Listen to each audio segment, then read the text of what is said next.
Hello everyone. आज हम बात करेंगे क्लास 8 के मैथ का ये 8.2 का 4 नंबर क्वेश्चन दिया है। इसमें कह रहा है कि ऐसे घना आकार बक्से का आयतन ज्ञात कीजिए जिनकी लंबाई, चौड़ाई और ऊंचाई क्रमशः निम्नलिखित है। तो सबसे पहले आपको घन और घनाभ में अंतर मालूम होना चाहिए। हम यहाँ आपको समझाने की कोशिश कर रहे हैं। देखिए,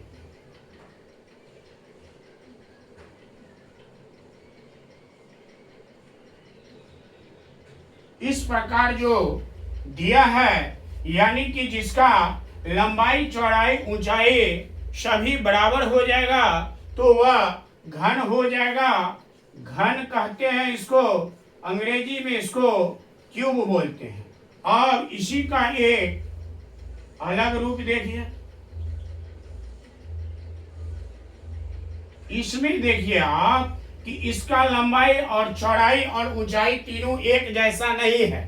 तो जिसका लंबाई, चौड़ाई, ऊंचाई एक जैसा नहीं होगा तो उसको घना बोलते हैं। क्या बोलते हैं? घनाभ। अंग्रेजी में इसको क्यूबाइड बोलते हैं। तो यहाँ आपको गौर करने की बात है, यहाँ लंबाई, चौड़ाई, ऊंचाई तीनों अलग अलग दिया है। तो जब तीनों अलग अलग है, यहाँ तो समान हो जाएगा और यहाँ तीनों अलग अलग होगा। तो जब तीनों अलग अलग होगा तो घनाभ होगा। और घनाभ का हमको पूछ रहा है कि आयतन बोलिए, निकालिए। तो आयतन को अंग्रेजी में वॉल्यूम बोलते हैं और घनाभ का आयतन जो निकालेंगे तो लेंथ गुने ब्रेथ गुने हाइट होता है।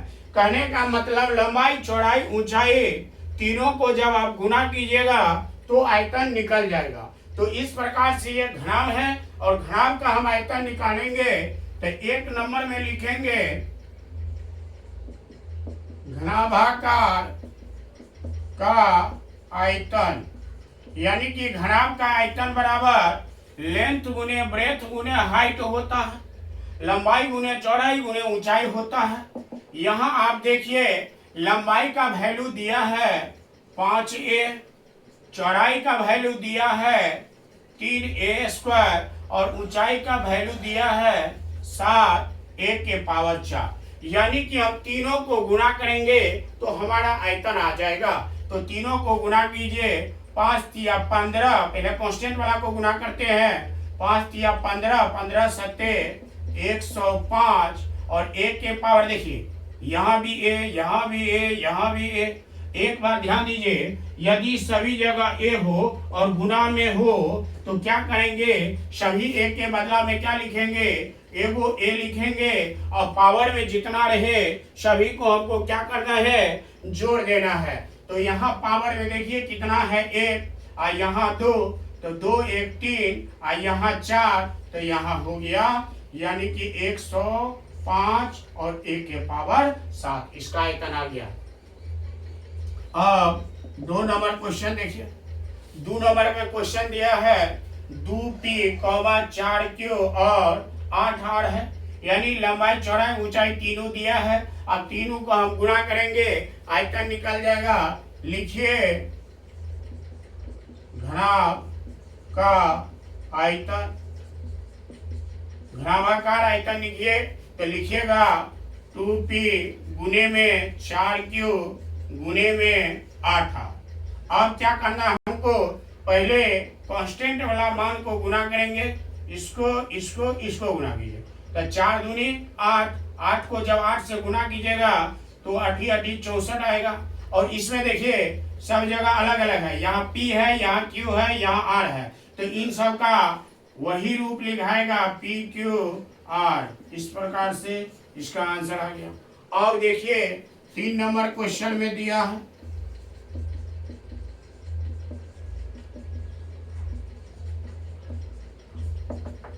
घनाभ का आयतन पूछा है। इसमें भी लंबाई, चौड़ाई, ऊंचाई तीनों दिया है। तीनों का आप गुना कीजिए।